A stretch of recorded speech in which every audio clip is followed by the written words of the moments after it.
Kadambari silks లో కళ్యాణ కమనీయం సెల్ మార్చి 6 నుండి 19 వరకు ప్రతి 15,000 బ్రైడల్ సారీస్ కొనుగోలుపై ఒక గోల్డ్ కాయిన్. యూట్యూబర్ వైష్ణవి హత్య ఇప్పుడు యావత్తు తెలుగు రాష్ట్రాలని కదిలిస్తుంది. నిజంగా భర్త గర్భవతి అయినటువంటి వైష్ణవిని అంత దారుణంగా చంపడం, దాని వెనక అత్త అలాగే అతని కుటుంబ సభ్యుల ప్రమేయం ఉంది అని తెలియడంతో ప్రతి ఒక్కరు కూడా ఇప్పుడు చెల్లించిపోతున్నారు. ముఖ్యంగా కొంతమంది గాయకులు అలాగే లిరిక్ రైటర్స్ కూడా, రచయితలు కూడా వైష్ణవి మీద పాటను కూడా రాస్తున్నారు. ప్రస్తుతం పాటను రాసినటువంటి పాడుతున్నటువంటి రమేష్ మనతో పాటు ఉన్నారు. రమేష్ గారు మీకు ఎందుకు ఈ పాట రాయాలి, మీరే ఆలపించాలని మీకు ఎందుకు అనిపించింది? నిజంగా అండి. ఈ రోజులలో మనం చూసుకుంటున్నాం. ఆడపిల్లల గురించి ఎన్నో హత్యలు జరుగుతున్నాయి. వాటి మీద ఎన్నో పాటలు రాసినాను. కానీ ఇది చాలా ఘోరం అంటే ఘోరం. వాళ్ళ తల్లిగారి ఇంట్లోనే అట్లా తనను చంపేసి వెళ్ళిపోవడం అంటే ఎంత బాధాకరం అండి. చూస్తుంటేనే బాధ అనిపిస్తుంది. ఆ తల్లి చాలా బాగా ఏడుస్తున్నది.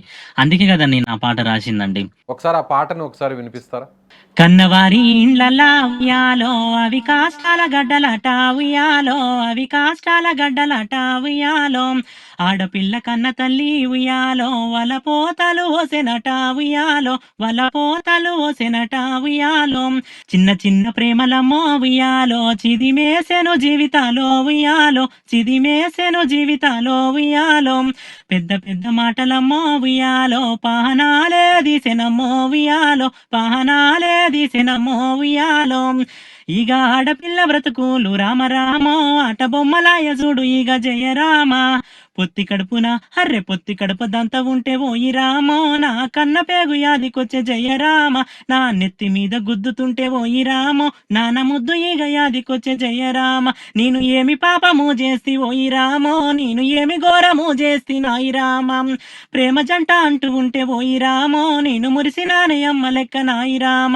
నా కడుపులున్న బిడ్డ యాదికొచ్చినాదో నా కంటి నిండా కన్నీరు గార్చినాను బతిమాలాడుతూ ఉన్ననయ్యో నా బాధ చూసివాడు ఇక నవ్వెనయ్యో కన్నవారి ఇండ్లలా ఉయ్యాలో అవి కాష్టాల గడ్డలట ఉయ్యాలో అవి కాష్టాల గడ్డలట ఉయ్యాలో ఆడపిల్లగన్న తల్లి ఉయ్యాలో ఇక వలపోత ఓసెనట ఉయ్యాలో వలపోతలు ఓసెనట ఉయ్యాలో కట్న కానుకాలంటూ ఉయ్యాలో వేధించినాడే మూర్ఖుడు ఉయ్యాలో వేధించినాడే మూర్ఖుడు ఉయ్యాలో చీకటి గదిలో నా ఉయ్యాలో చిత్రవాద చేస్తున్నాడే ఉయ్యాలో చిత్రవాద చేస్తున్నాడే ఉయ్యాలో నేను ఏ దేవుడికి చెప్పబోనో నేను ఏ రాత రాసుకుంటినమ్మా ప్రేమ గీవ అంటూ ఇక వెంటబడినే నా అన్నదమ్ములాను ఎడబాసినే కన్నవారి అర్రె కన్నవారి ఆ కన్నవారి ఇండ్లల్లా ఉయ్యాలో అవి కాష్టాల గడ్డలట ఉయ్యాలో అవి కాష్టాల గడ్డలట ఉయ్యాలో రాఖీ బంధం అదికొచ్చే ఉయ్యాలో నా అన్నదమ్ములు గుర్తు వచ్చే ఉయ్యాలో నా అన్నదమ్ములు అదికొచ్చే ఉయ్యాలో. నిజంగా చాలా అద్భుతంగా పాడారు రమేష్ గారు. మీరు రాసినటువంటి ఆ లిరిక్స్ కూడా యాజ్ ఇట్ ఈస్గా అంటే ఎంత ఆ పెయిన్ అనుభవించుంటుందో, ఆ చనిపోయే టైంలో వైష్ణవి ఎంత బాధ అనుభవించుంటుందో, ఎంతో ఇష్టంగా ప్రేమించిన వ్యక్తిని పెళ్లి చేసుకున్నాను, సో ఇద్దరు కూడా ఒక బిడ్డ పుట్టబోతున్నాడు, కొన్ని నెలల్లోనే తాను తల్లి కాబోతున్నాను అనేటువంటి సంతోషంలో ఉన్న తనకి ఒక్కసారిగా ఆ భర్తే ఈ విధంగా ఎముడుగా మారి చంపేయడాన్ని ఎవ్వరు కూడా జీర్ణించుకోలేకపోతున్నారు. ఆ టైంలో తను ఎంత వేదన అనుభవించి ఉంటుందో నిజంగా దారుణం అండి. అంతే కదండి. ఆడపిల్లల జీవితం అంటేనే అరిటాకు చందం లాంటిది అన్నట్టుగా పాట కూడా రాసిరనమాట. ఆ పాట ఆ తల్లి కోసం నేను ఒక్కసారి వినిపిస్తాండి. ఆడపిల్ల బతుకు అరిటాకు చందము అయ్యో దేవుడా నువ్వే రాసినవ లోకమే చేసింద చెప్పు బ్రహ్మదేవుడా ఆడపిల్ల బతుకు అరిటాకు చందము అయ్యో దేవుడా నువ్వే రాసినవ లోకమే చేసింద చెప్పు బ్రహ్మదేవుడా అప్పో సప్పో చేసి కట్న కానుకలిచ్చి పెండ్లు చేసి ఓ అయ్య చేతుల వెడితే కట్టుకున్నోడిపై కోటి ఆశలతోటి అత్తగారింటిలో అడుగు పెట్టిన వేళ కట్టుకున్నోడే కాలయముడైపాయే అయ్యో దేవుడా కన్నవారికి కడుపు శోకం మిగిలే చెప్పు బ్రహ్మదేవుడా ఆడపిల్ల బతుకు అరిటాకు సందము అయ్యో దేవుడా నువ్వే రాసినవ లోకమే చేసింద చెప్పు బ్రహ్మదేవుడా నువ్వే రాసినవ లోకమే చేసింద చెప్పు బ్రహ్మదేవుడా అవరోధములు దాటి ఆడబిడ్డగా పుడితే చిన్నతనము నుండి సీదరింపులతోడే ఆటల్లా పాటల్లా చదువుల్లా సులకాన బయటికెళితే చాలు ఎప్పుడే మగవునో మానవత్వం మరిచి రాక్షతత్వం తోటి అయ్యో దేవుడా మగవారి కోరల్లో నలిగిన బ్రతుకులు చెప్పు బ్రహ్మదేవుడా ఆడపిల్ల బతుకు అరిటాకు సందము అయ్యో దేవుడా నువ్వే రాసినవా లోకమే చేసిందా చెప్పు బ్రహ్మదేవుడా. నిజంగా సూపర్ అండి. సో నిజంగా ఆడపిల్ల బతుకు ఒక అరిటాకు సందంగా మారింది అనేటువంటి ఆ వర్డ్స్ అనేవి మాత్రం నిజంగా కరెక్ట్. ఇప్పుడు సమాజంలో పరిస్థితి అలాగే ఉంది. ఒక్కొక్క ఇన్సిడెంట్ చూస్తుంటే నిజంగా తల్లిదండ్రులు వాళ్ళ కూతురిని వేరే ఒకరికి ఇచ్చి పెళ్లి చేస్తే ఎంతవరకు సేఫ్గా ఉంటుందనేటువంటి ఒక గ్యారంటీ లేని పరిస్థితి ఉంది. ఇలాంటి వాళ్ళని చూసినప్పుడు, ఇలాంటి ఇన్సిడెంట్స్ చూసినప్పుడు నిజంగా ఇక్కడ కూడా వైష్ణవి ఇష్యూలో కూడా చూస్తే మనం వాళ్ళ తల్లిదండ్రులే ఇష్టం లేకపోయినా కూడా ఆ అబ్బాయిని తీసుకొచ్చి ఇంట్లోనే పెట్టి వాళ్ళిద్దరిని ఇంట్లోనే పెట్టుకుంటే కనీసం సేఫ్గా ఉంటుంది అనుకున్నారు. ఎక్కడో ఆడపిల్లని బయట వాళ్ళకి ఇస్తే ఏం చేస్తారో, సో నిజంగా ఏమైనా ఇబ్బంది పడుతుందేమో, బాధలు పడుతుందేమో అని తీసుకొచ్చి ఇంట్లోనే ఇల్లరికం పెట్టుకుంటే పక్క గదిలో ఉంటేనే చంపేసాడంటే ఇంకెక్కడ సేఫ్టీ ఉంటుంది, ఇంకెక్కడ సెక్యూరిటీ ఎక్కడుందండి ఆడపిల్లకి రక్షణ? నిజం చెప్పాలంటే ఒక ఆడపిల్లని ఇప్పుడు ఒక్కరికి కాదండి ఆ బాధ, తల్లికి, తన కడుపులో ఉన్న బిడ్డకి, తనకు 3 ప్రాణాలు పోయినాయి. ఇప్పుడు ఆ ఆడపిల్ల లేనిది తల్లి ఎందుకండి? మనం చూస్తున్నాం, ఎన్నో వీడియోస్లలో చూస్తూనే ఉన్నాం. ఆ అమ్మ ఎంత బాధపడి ఎంత శోకం పెడుతుంది. అది జెంట్స్కి ఉండదు, ఆడపిల్లకు మాత్రమే ఉంటుంది అత్తగారింటికి వెళ్ళేది. దాంట్లో మా ఊర్లో మా అమ్మ వాడుతుండేది అనమాట పాట. ఆ పాట మీ అందరి కోసం. ఒడ్లు దంచిన పొట్టు సిరి పంటల పాలే అమ్మ నీలో గిల్లు, అల్లుల్ల పాలే అమ్మ నీలో గిల్లు, ఆడోళ్ళను గన్నారా అమ్ముకున్నారా అమ్మ మీలో గిల్లో, చిన్న పోయినాయా అమ్మ మీలో గిల్లో, చీకటింట్లకు పోతే భయమంటి బిడ్డో శ్రీరాముని గట్లల్లా, సిరిసెట్ల బొందే శ్రీరాముని గట్లల్లా, అగ్గి ముట్టుకుంటే భయమంటి బిడ్డో ఆనందం కనకాల, కాలెట్ల గాలే ఆనందం కనకాల, ఒడ్లు దంచిన పొట్టు సిరి పంటల పాలే అమ్మోను గన్నోళ్ళు, అల్లుల్ల పాలే అమ్మోను గన్నోళ్ళు, ఆడోళ్ళను గన్నావా అమ్ముకున్నావా అమ్మ నీలో గిల్లు, చిన్న పోయినాయా అమ్మ నీలో గిల్లు, మోగోళ్ళను గన్నారా మూర్ఖులైనారా అమ్మ నీలో గిల్లు, చిన్న పోయినాయా అమ్మ నీలో గిల్లు, చీకటింట్లకు పోతే భయమంటి బిడ్డో శ్రీరాముని గట్లల్లా, సిరిసెట్ల బొందే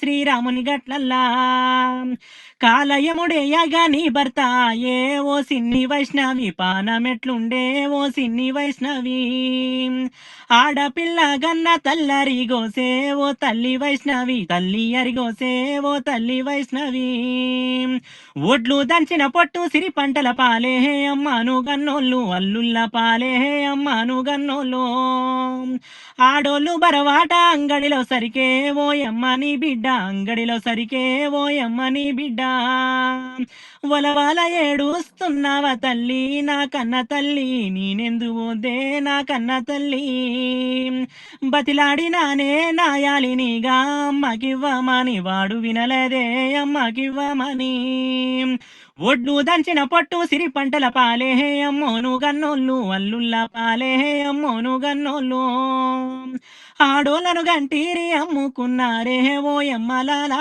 అమ్ముకున్నారే నా యమ్మలాలా. రమేష్ గారు, ఒక రోజంతా నేను అక్కడే ఉన్నాను, మొత్తం అది కవరేజ్ చేశాను. నిజంగా వాళ్ళు అసలు తల్లడిల్లిపోతున్నారు. అసలు వాళ్ళు కనీసం ఏడవడానికి కూడా శక్తి లేదు, అంతలా ఏడ్చారు. దాదాపు ఇప్పటికి కూడా వాళ్ళు ఇంకా కంట్రోల్ కాలేకపోతున్నారు. అన్నదమ్ములు కానీ తల్లిదండ్రులు కానీ నిజంగా దారుణం అండి. అంటే అసలు ఈ సృష్టికే మూలం ఆడది, అలాంటి ఆడదాని మీద ఇంత దారుణంగా ప్రేమించి పెళ్లి చేసుకొని అంత ప్రేమనంతా కపట ప్రేమగా చూపించి చివరాఖరికి వరకట్నం కోసం, డబ్బు కోసం అలా గర్భవతి అని కూడా చూడకుండా ఇంత దారుణంగా చంపాయంటే నిజంగా అసలు ప్రేమించి పెళ్లి చేసుకోవాలన్నా కూడా అది చెప్పలేని పరిస్థితి. నెక్స్ట్ ఏం జరుగుతుందో అని. అవునవునండి. ఈ రోజులల్లో కూడా ఎవరైనా నమ్మాలన్నా, ప్రేమ అన్నా ఆడపిల్లలు కూడా జాగ్రత్తగా ఉండాలండి ఇలాంటి విషయంలో. ఎన్నో చూస్తున్నాం కదా మనం కూడా. ఇప్పుడు ఈ సిచ్యువేషన్ వచ్చింది వైష్ణవిది. వైష్ణవి కదా, ఇంకా ముందు ముందు కూడా తనని అట్లనే మనం లైట్ తీసుకున్నాం అనుకోండి, ఇలాంటి ఇంకెన్నో జరుగుతాయో. ఒకరిని చూసి ఒకరు, ఒకరిని చూసి ఒకరు ప్రేమించడం. అయినా కూడా ఒక మనిషిని చంపే హక్కు ఎవరికి ఇచ్చిరండి చెప్పండి మీరే? ఎంతో మందిని చూస్తున్నాం మనం. ఒక మనిషిని చంపే హక్కు దేవునికి కూడా లేదు నిజంగా చెప్పాలంటే. అవును. ఎస్. ఎంత సో, ధైర్యంగా మీకు ఉంటే అట్లా చంపుతాడో 4 గోడల ఇలాంటి మధ్య. సాంగ్స్ మీరు చాలా రాశారు. చాలా కూడా పాడుతున్నారు. నిజంగా ఆడపిల్లల మీద జరుగుతున్న ఈ అఘాయిత్యాలు, ఘోరాల మీద వెంటనే స్పందిస్తున్నారు. సో, ఆ పాట రూపంలో అవును. సో, మీరు వెంటనే రచన చేయడం, లిరిక్స్ రాయడం, అందుకు తగ్గట్టుగా అంటే వాళ్ళ పడ్డ ఆ వేదన, బాధని మీరు ఆ పాట రూపంలో 10 మందికి తెలియజేస్తున్నారు. అంటే ఇది ఒక రకంగా అవగాహన పెంచడం. ఆడపిల్లల్లో సో, అవును. ఇలాంటి మాయగాళ్ళ వలలో పడొద్దు అని ఒక అవేర్‌నెస్ తీసుకొచ్చేటువంటి ప్రయత్నం ఇది. అవునండి. గ్రేట్ అండి. నిజంగా గ్రేట్. సో, ఫైనల్‌గా మీ పాట ద్వారా అలాగే అందరికి కూడా ఏం చెప్పదలుచుకున్నారు? వైష్ణవి ఉదంతం మీద, వైష్ణవికి జరిగిన అన్యాయం మీద, ఆ కుటుంబానికి జరిగినటువంటి తీరని లోటు మీద ఏం చెప్పదలుచుకున్నారు? ఏం లేదండి. ఆడపిల్లలనేది ఖచ్చితంగా నేను చెప్తాను. అమ్మ వాళ్ళు ఏడుస్తున్నారు. పోయిన ఆడపిల్ల అయితే మళ్ళీ రాదండి. నేను నిజంగా చెప్తున్నా. కానీ ఆడపిల్ల అనేది ఇప్పుడు జాగ్రత్తగుండాలి. ఇలాంటి ప్రేమలకు మోసపోవద్దు. నమ్మిస్తారు. నమ్మించేటోళ్ళు మనం ఏదైనా ఆచితూచి ముందడుగేయాలి. కానీ వాడు చూడండి వాళ్ళ ఇంటికే వచ్చి పెళ్లి చేసుకొని, ఇంకా నా కొడుకు అసంటోడైన ఆ తల్లి కూడా ఇంట్లో పెట్టుకొని, కడుపులో పెట్టుకొని, దాచుకొని ఉంటే, ఈరోజు ఆ తల్లినే కడుపు కాల్చేసి ఎళ్ళిపోయిండనమాట మొత్తానికి. అసొంటి వోళ్ళని ఇప్పుడు జైల్‌లో ఉంచిరండి. జైల్‌లో కూడా ఉండకూడదు. నిజంగా చెప్పాలంటే అది మనలాంటోళ్ళకి, మాలాంటోళ్ళకి అప్పగిస్తే మేము అతన్ని నిర్దాక్షిణ్యంగా చావంటే ఏంది భయంకరమైన చావు చూపించాలి అంతే అతనికి. తనని చూసి వేరేటోళ్ళు చేసేవాళ్ళు కూడా అట్లా చేయకుండా ఉంటారు. రైట్ అండి. Thank you. Thank you Ramesh గారు. సో, ఇది వైష్ణవికి ఓకే అండి. సంబంధించినటువంటి హత్య విషయంలో ప్రతి ఒక్కరు స్పందిస్తున్నారు. ఘటన మళ్ళీ మళ్ళీ జరగకూడదని అందరూ కూడా కోరుకుంటున్నారు. ఎందుకంటే గర్భవతిని ప్రేమించి పెళ్లి చేసుకున్నటువంటి భర్తే ఇంత దారుణంగా చంపడం, అది కూడా కేవలం కట్నం కోసం. అప్పటి వరకు తాను లేకపోతే చనిపోతాను, ఆత్మహత్య కూడా సిద్ధమని ప్రకటించినటువంటి ఈ వ్యక్తే ఇప్పుడు తన పాలిట ఒక శత్రువుగా, యముడుగా మారి అంత దారుణంగా ఒక కిరాతకంగా చంపడం అనేది నిజంగా దారుణం. సో, మీకేమనిపిస్తుంది? సో, రమేష్ తన వంతు ప్రయత్నంగా ఇలాంటి ఇన్సిడెంట్స్ సమాజంలో మళ్ళీ మళ్ళీ రిపీట్ కాకుండా ఆడపిల్లలకు జరుగుతున్నటువంటి అన్యాయం మీద, హత్యల మీద, దారుణాల మీద అందరికీ కాస్త అవగాహన కలిగించేటువంటి ప్రయత్నంలో భాగంగా రమేష్ చేసినటువంటి ఈ చిన్న ప్రయత్నంపై మీరేమనుకుంటున్నారు? మీకు తోచిన విధంగా. సో, వైష్ణవికి నిజమైనటువంటి నివాళిని, శ్రద్ధాంజలిని ఘటించాలంటే మీ అభిప్రాయాన్ని కూడా ఖచ్చితంగా కామెంట్లో తెలియచేయండి. Thank you.